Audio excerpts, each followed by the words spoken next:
Hey, this is Dr. Amanda with StraightSmile Solutions, StraightSmileSolutions.com, and I wanted to address something that I've been seeing going on the Facebook groups about allergies and allergies to braces, allergies to clear aligners, allergies to Invisalign. So I'm just going to speak from the research that I've read and from my experience in private practice and clinical practice.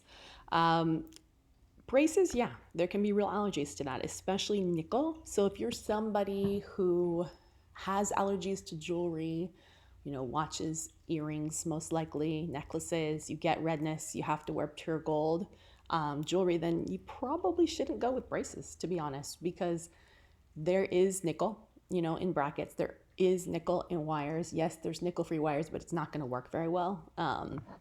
It's just not, it's going to be real old school. So better for you to go with clear aligners in that case.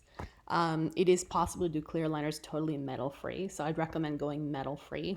I've definitely seen some patients who've done braces, didn't mention a nickel allergy, and their gums and their lips are just puffy, and then you're going to have to upgrade to Invisalign. It's going to be a lot more expensive. So you might as well just be honest on the front end. If you have a mild allergy, maybe you're okay, but it's a risk. So personally, I prefer, if I know somebody has an actual nickel allergy, to just do Invisalign or clear aligners. And in that case, I hope that doctors are not charging extra. I don't think that's okay. So that is nickel. And then what else? Latex. So latex would be the other major allergy that I see. Remember, clear aligners are non-latex. BPA free. They should be. Let's put it this way: the ones that are in the U.S. Are non-latex and BPA free. But you should ask, especially if they're doing off-brand or in-house aligners. I've seen some doctors using stuff that's imported from China. So you want to know exactly the MSDS, what company they're using. I can tell you that the branded ones, Invisalign, ClearCorrect, anything made with Zenduraflex is non-latex, BPA free. There should be no allergies to that. I've never ever seen one. The only thing that sometimes can happen with clear aligners is sometimes when you get them, maybe there's a coating on them. So you brush them, soak them, in your cleaning tablet, and usually it's fine.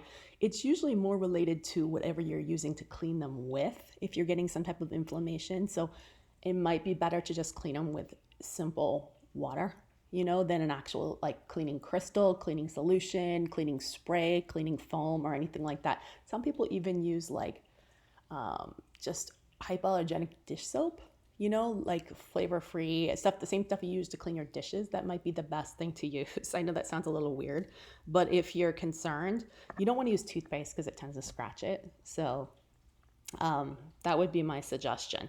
But no, you should not have any allergies to any clear aligners. I've never ever seen one. As far as I know, some people say there's reported allergies, but honestly, I think it's related to either the product not being a branded product or the product, whatever they're using to clean it, most likely, right?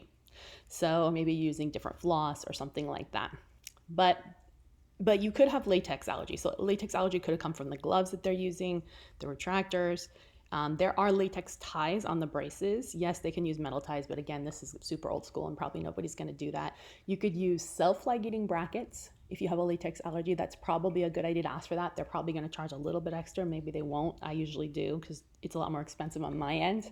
That would be a suggestion, but you might still need power chain, and power chain will have latex. There's no way around it. So again, if you have a latex allergy, just do clear aligners. Sometimes clear aligner treatment does need rubber bands. So they do sell non-latex rubber bands. However, they are like way less efficient. You're definitely gonna have to wear them 22 hours a day, and you're gonna have to wear them a lot more than someone that's using latex. So if you're just trying to be difficult, I think it really comes down to what happens. A lot of people say, oh, I have a latex allergy. Well, what happens?